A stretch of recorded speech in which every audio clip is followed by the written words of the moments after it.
आपलं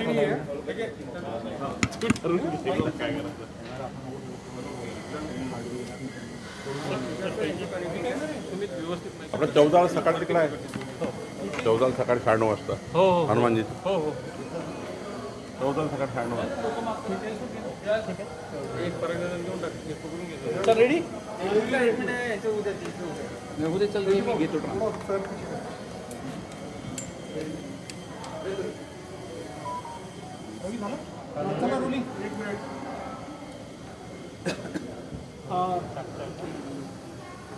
रोहित पवारांनी जे आरोप केलेले आहेत ते अशी माहिती आहे की तुम्ही महसूल मंत्री असताना ते झालेला निर्णय नाहीये, काय सांगा? रोहित पवारांनी काल मी एक कंपनीला 90 कोटी रुपयाचा दंड माफ केला असा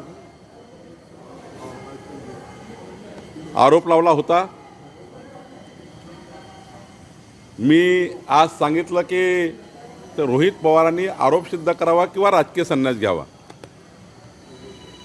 आता ते म्हणतात आहे की विधिमंडळामध्ये हा प्रश्न उपस्थित झाला होता. खरं तर माननीय पूर्व महसूल मंत्री राधाकृष्ण विखे पाटीलजींनी जे रोहित पवार म्हणतात आहे त्या प्रकरणाला फक्त स्थगिती दिली आहे, कुठलाही दंड माफ केला नाही आहे. आणि ते मला म्हणतात आहे की 90 कोटी रुपये आपण माफ केले आहे, म्हणून मी म्हटलं राजकीय संन्यास घ्यावा. प्रसिद्धीच्या झोतात राहण्याकरता रोहित पवारांनी अशा प्रकारचे आरोप लावून त्यांची प्रसिद्धी जी आहे यातनं जे मिळू पाहतात आहे, अशा खोट्या आरोपावरनं कधी प्रसिद्धी मिळत नाही. थोडं जरा प्रगल्भपणाने वागलं पाहिजे. राजकीय वागताना किंवा आरोप करताना उठसूट आरोप करून राजकीय जी उंची आहे ती कमी करण्याचा त्यांचा जो स्वतःची राजकीय उंची कमी करण्याचा ते अनेक प्रयत्न करतात आहे. त्यामध्ये त्यांनी हा प्रयत्न केला आहे. अपरिपक्वतेचं लक्षण रोहित पवारांचं आहे. थोडा अजून राजकारणात ते नवीन आहे, त्यांनी थोडा अभ्यास करून घेतला पाहिजे आणि मगच कुठलाही आरोप लावला पाहिजे असं मला वाटतं. त्यांनी ट्विट केलाय की त्यांनी पुरावे सादर केले. 11 जुलै 2025 रोजी बबनराव लोणीकर यांनी तो प्रश्न उपस्थित केला होता आणि त्यावर उत्तर देताना ते गौण खनिजासाठीचा जो दंड होता तो माफ करण्यात आलेला. 11 जुलैला जो विधिमंडळात प्रश्न होता तो मागच्या काळातले झालेल्या उत्खननाबद्दल होता आणि तेव्हाचे महसूल मंत्री राधाकृष्ण विखे पाटीलजींनी त्याला स्टे दिला आहे. तेव्हाच्या एका उत्खननाच्या प्रकरणामध्ये कुठलाही दंड तेव्हाही माफ केला नव्हता, आताही कुठला दंड माफ केला नाही आहे.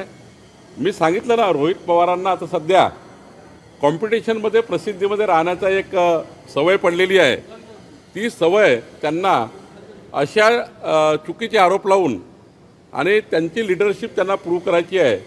त्यांना हे विरोधी पक्षामध्ये मी एकटाच लढवय्या असं दाखवायचं आहे आणि म्हणून मला असं वाटतं की जरा अभ्यास केला पाहिजे. तेव्हाच्याही महसूल मंत्र्यांनी फक्त स्थगिती दिली होती आणि आत्ता तर माझ्या कार्यकाळात तर कधीही माझ्या कार्यकाळात कुठलाही दंड माफ केला गेला नाही कोणालाही. त्या ठिकाणी मी अजूनही ते चॅलेंज आहे का रोहित पवारांना की सिद्ध करण्यात राजकीय संन्यास? मी सांगितलं रोहित पवारांनी मी माफ केलेला दंड हा सिद्ध करावा, नाहीतर राजकीय संन्यास घ्यावा हे मी सांगितलंच आहे.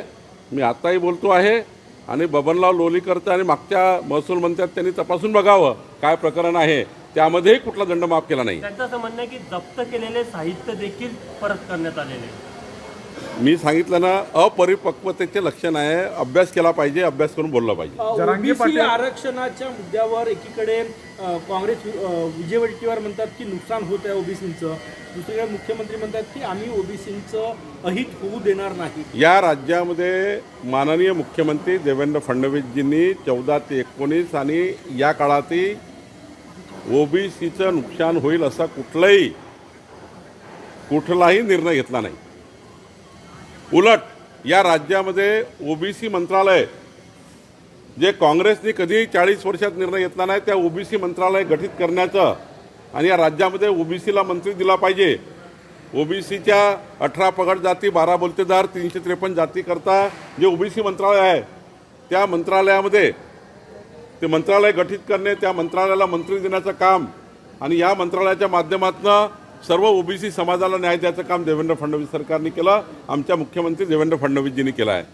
राहिला प्रश्न ओबीसीवर अन्याय होण्याचा, मी कालही सांगितलं वडेट्टीवारना, जरा बबनराव तायवाळे काय बोलतात एकदा त्यांचं प्रशिक्षण वडेट्टीवारनी घेतलं पाहिजे किंवा एकदा वडेट्टीवारजींनी हे सांगितलं पाहिजे, हे वडेट्टीवारनी सांगितलं पाहिजे की कुठल्या शब्दाने कुठल्या वाक्याने ओबीसीवर अन्याय होतो आहे आणि सरकार ऐकून घ्यायला तयार आहे. सरकारने ऐकून घ्यायची भूमिका, कालही माननीय मुख्यमंत्र्यांनी जाहीर केलं की या ठिकाणी ओबीसी करता आमचं सरकार हे कधीही कुठली गोष्ट कमी पडू देणार नाही. आणि मी तुम्हाला दाव्याने सांगतो, ओबीसीच्या वाट्याचं आरक्षण आमचं सरकार, आमचे मुख्यमंत्री कधीही कुणाच्याही वाट्यात जाऊ देणार नाही. ओबीसीच्या ताटातलं आरक्षण हे दुसऱ्याच्या ताटात जाणार नाही, याची काळजी सरकारने घेतली आहे, सरकार घेत आहे. आणि ओबीसी करता ज्या ज्या गोष्टी करायच्या आहेत त्या सर्व गोष्टी सरकार करणार आहे. जे जे काही निर्णय घ्यायचे ते आपण निर्णय घेणार आहोत. 10 तारखेला 11 वाजता जी माझ्या अध्यक्षतेखाली माननीय भुजबळ साहेब त्या ठिकाणी माझ्यासोबत आहे, पंकजाताई मुंडे आहेत, माननीय आमचे दत्ता भरणेजी आहेत, आमचे गुलाबराव पाटील आहे आणि आम्ही 6-7 जे मंत्री आहोत, ही कॅबिनेट सब कमिटीची उपसमितीची बैठक ही 10 तारखेला 11 वाजता मी बोलवलेली आहे. जर वडेट्टीवारला काही वाटतं तर वडेट्टीवारनी आमच्या कॅबिनेट उपसमितीकडे त्यांच्या शंका किंवा त्यांना काही संशय वाटतो आहे तो आम्हाला कळवा. या ठिकाणी राजकीय फायदा किंवा राजकीय स्टंट करून, सामाजिक विषयाचा राजकीय स्टंट करून त्या ठिकाणी पॉलिटिकल काँग्रेस पार्टी ही जे करण्याचा प्रयत्न करत आहे हे त्या ठिकाणी चूक आहे. काय म्हणणं आहे वडेट्टीवारचं त्यांनी आमच्या उपसमितीला सांगावं. उपसमिती नक्की विचार करेल आणि उपसमिती यावर जर काही ओबीसीचं नुकसान होतं तर काही ओबीसीचं नुकसान होत असेल तर आमची उपसमिती त्यावर योग्य निर्णय घेईल. सरकारने ज्या 12 मागण्या ओबीसींच्या मान्य केल्या त्याबाबत जी आर काढण्यासाठी उद्या एक बैठक बोलवण्यात आलेली आहे. नाही, माननीय अतुल सावेजी जे मंत्री आहेत त्यांनी जे उपोषण सोडवलं होतं बबनराव तायवाळेंचं, त्या उपोषणामध्ये ज्या मागण्या होत्या त्याबद्दलची ती बैठक आहे. पण ओव्हरऑल या राज्याच्या संपूर्ण 18 पगड जाती, 12 बोलतेदार समाजाचं जे काही मागण्या आहेत त्या मागण्याकरता किंवा जो काही या ठिकाणी थोडा संशय आणि संभ्रम निर्माण झाला यासंबंधी चर्चा करण्याकरता परवा 10 तारखेला 11 वाजता मी कॅबिनेट सब कमिटीची बैठक बोलवली आहे. मागील 20 वर्षात आदिवासी प्रवर्गातून अनुसूचित जमातीचे बोगस प्रमाणपत्र तयार करून जवळपास 12,000 लोकांनी सरकारी नोकरी लाटल्याचं समोर नाही, काय समोर आलं तरी चौकशी झाली पाहिजे, कारण शेवटी चौकशीशिवाय या अशा विषयाला मीडियामध्ये बोलणं काही योग्य नाही. जरांगे पाटलांनी सरकारला अल्टिमेटम दिलाय, 17 तारखेपर्यंत प्रमाणपत्र वाटप केले ना तर सरकार विरोधी भूमिका घेऊ असं त्यांनी सांगितलं. मी आधीच सांगितलं आहे की ओबीसी प्रमाणपत्र द्यायचं असेल की शेड्यूल ट्राईबचं द्यायचं असेल की SCचं द्यायचं असेल, प्रमाणपत्र देताना आमचा जो महसूल विभाग आहे किंवा आमचे तहसीलदार आहे किंवा जे काही कॉम्पिटंट अथॉरिटी आहेत त्या प्रमाणपत्र देताना जो फॉर्मॅट आहे, प्रमाणपत्रात जे काही डॉक्युमेंट लागतात प्रमाणपत्र देताना किंवा अर्जाचा नमुना आहे त्या अर्जाच्या नमुन्यात जे जे डॉक्युमेंट लागतात ते द्यावे लागतात त्या अधिकाऱ्यांना, तेव्हा अधिकारी सर्टिफिकेट इश्यू करतात. म्हणजे सर्टिफिकेट इश्यू करताना कुठला तरी नोंदीचा दाखला द्यावा लागेल, कुठेतरी कुणबी समाजाची नोंद आहे त्याचा दाखला द्यावा लागेल. शेवटी अधिकाऱ्यांना आपण काही त्यांच्या मानेवर तलवार देऊन तर ठेवून तर काही आपण दाखले काढू शकत नाही. कोणालाही त्या ठिकाणी दाखला द्यायचा असेल, तहसीलदार वगैरे आमच्या जे काही अधिकारी नेमले असतील त्या अधिकाऱ्यांनी जे काही कॉम्पिटंट डॉक्युमेंट आहेत, लागणारे डॉक्युमेंट आहे ते डॉक्युमेंट त्या अर्जासोबत द्यावे लागतात, तरच त्या ठिकाणी दाखले मिळतात ना. रोहित पवारांनी पुन्हा आरोप केला की जी जाहिरात दिली देवाभाऊची त्यावर 400 कोटी खर्च आला आणि ते निनावी का जाहिरात. उद्धव ठाकरेंच्या सरकारच्या काळामध्ये काय काय झालं रोहित पवारजी जरा एकदा चष्मा लावून बघून घ्या. कशा कशा जाहिराती झाल्या, कुठल्या कुठल्या धनदांडग्या लोकांनी जाहिराती दिल्या, कसं कसं एक्स्टॉर्शन झालं. आम्हाला बोलायला लावू नका. देवेंद्र फडणवीसजींच्या प्रेमापोटी एखादी जाहिरात पेपरमध्ये येणे यांचं का पोट दुखत आहे. या राज्याला देवदुर्लभ अष्टपैलू कर्तृत्वाचा नेता आमचे मुख्यमंत्री देवेंद्र फडणवीसजी यांच्या प्रेमापोटी खूप प्रेम कमवलं आहे देवेंद्रजींनी. आमचे एकनाथजी अजित पवारसोबत देवेंद्रजींनी खूप प्रेम कमवलं आणि इतकं प्रेम कमवलं आहे देवेंद्र फडणवीसजींनी की 51% मतं 3,17,00,000 मतं देवेंद्र फडणवीस सरकारला हे मिळालेले आहेत.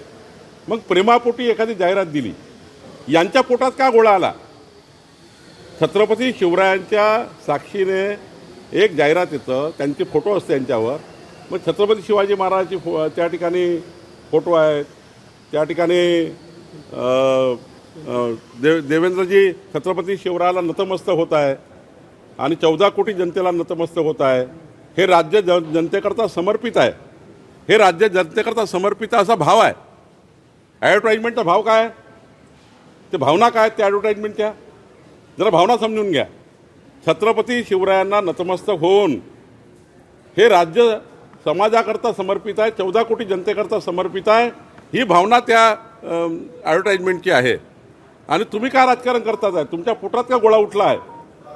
तुम्ही काय काय केलं जरा सर्व आहे आमच्याकडे आणि त्यामुळं मला त्यात काही जायचं नाही आहे. पण माननीय मुख्यमंत्री देवेंद्र फडणवीसजी यांच्या प्रेमाबद्दल एखादी जाहिरात येतं, त्यावर एवढं पोटसूट उडतं. मला वाटतं हे चुकीचं आहे. एक नाही 1000 जाहिराती येतील. देवेंद्र फडणवीसजींनी एवढं कमवलं आहे आणि त्यामुळं राज्याकरता देवेंद्र फडणवीसजी एक कर्तृत्वान नेतृत्व आहे. आणि त्यामुळं मला असं वाटतं की या जाहिराती अनेक लोकांनी दिल्या तरी आणि काय गरज आहे? मला वाटतं की नाही नाव टाकलं तर काय, एखाद्या व्यक्तीला वाटतं, एखाद्या व्यक्तीला असं वाटतं माझं प्रेम आहे पण मला दर्शवायचं नाही आहे. म्हणजे देवेंद्रजीवर एखादं प्रेम असेल कुणाचं आणि त्यांनी 14 कोटी जनतेकरता हे राज्य पुढं नेलं आहे. महाराष्ट्र हा विकसित महाराष्ट्र होतो आहे. महाराष्ट्रामध्ये प्रचंड मुंबईपासून नागपूरपर्यंत विकास होतो आहे. अशा प्रेमापोटी काही लोक असे असतात की त्या ठिकाणी नाही देत आपलं नाव, त्याला काय फरक पडतं? पण त्या ॲडव्हर्टाईजमेंटची भावना काही वेगळी आहे का? त्यामुळं भावनेचा आदर केला पाहिजे. छत्रपती शिवाजी महाराजांच्या त्या ठिकाणी मुद्रिकेला नतमस्तक होऊन ही भावना त्या ठिकाणी व्यक्त झाली आहे ॲडव्हर्टाईजमध्ये. त्यामुळे मला असं वाटतं की याच्यामध्ये काही विरोधकांनी आरोप करण्याचा काही तथ्य नाही आहे. उद्या जी बैठक आहे ओबीसींची, त्या बैठकीत भुजबळांना निमंत्रण नाही अशी माहिती आहे. नाही, ती बैठक आधीच सांगितलं, ही बैठक ही बबनराव तायवाडेंच्या आंदोलनाच्या संबंधाने आहे.